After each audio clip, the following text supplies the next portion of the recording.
Welcome back, Spartan fans, to another edition of Spartan Sports Review. This past week, we've had some great matchups and great games. Without further ado, let's get right into it. The varsity football team lost to Commerce Friday night, 30-18.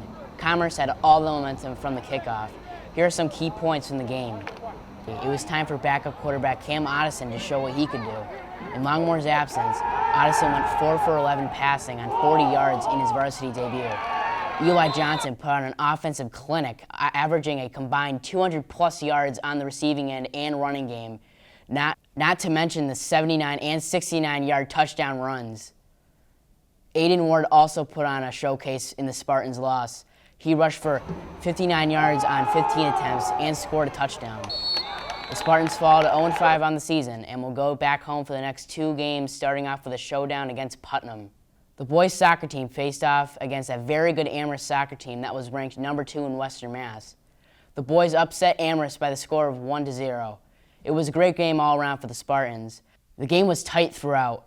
Without a goal in the first and most of the second half, Spartans would get their chance with 5 minutes to go in the match when Matt Dinney passed it to senior Robert Cloonan, who looked to score when he kicked it right to Kabir Karani, who booted the ball right into the net. Amherst tried to retaliate to tie the game, but was denied by junior goalie Matt Lomondia. Lomondia had a total of 11 saves on the night and recorded the shutout for the Spartans. The Spartans improved to 3-5-2 on the year and will play Westside on Monday. The girls' soccer team continued their dominance with a 2-0 victory over Westside this past Thursday. The Lady Spartans got off to a great start in the first half. Senior Elizabeth Knight got the ball downfield and kicked the ball from the corner and hit the top of the crossbar and bounced just before the goal line when senior forward Jill Murphy rebounded and scored to give the Spartans the early lead. 10 minutes later, freshman Sabrina Mazza set up teammate Jillian O'Toole on a wonderful corner kick, and the Spartans tacked on another goal and never looked back.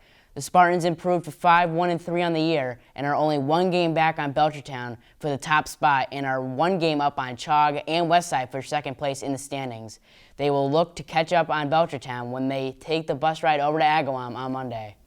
The boys' golf team participated in the PVAC Invitational last Wednesday. Senior Noah Peterson has thrived in this event in the past, winning the Invitational twice in his high school career.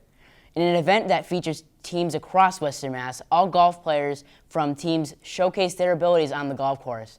By no surprise, Noah Peterson won the tournament by 1 stroke. It was a strong showcasing from Peterson, and finishing in second place was a tie between Longmeadow's Connor Phillips, John Nevins out of Holyoke, and Pioneer Valley's Mike Willis.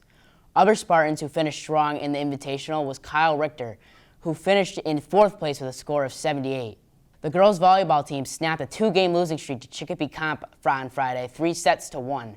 After losing the first set to Comp, the Spartans went on a run and won 3 straight sets for the win. Spartan players fueled the run. Jessica Shea and Anna Curley and Brooke Shuttleworth had a combined 11 aces, and the team overall had 16 kills. A great overall win for the Spartans to improve to 4-8 on the season. They will play Chicopee Comp on Tuesday. The field hockey team defeated Amherst last Wednesday night by the score of 5-1. The Spartans got off to a very hot start. Caitlin Hogan scored 2 goals for the Spartans, plus goals by Megan Sharon, Ashley Belden, and Natalie Thibodeau to give the Spartans the win and a 4-6 record. Next for the Spartans is Pioneer Valley on Thursday. Want more Spartan recaps? You can go to eastsungmeadowsports.com and read articles on all Spartan sports on any device. As always, you can also watch any game you may have missed on our YouTube page, LCAT 01028, or on TV on channels 191 and 193. I'm your host, Ian Cloonan. See you guys next week on another edition of Spartan Sports Review. As always, go Spartans!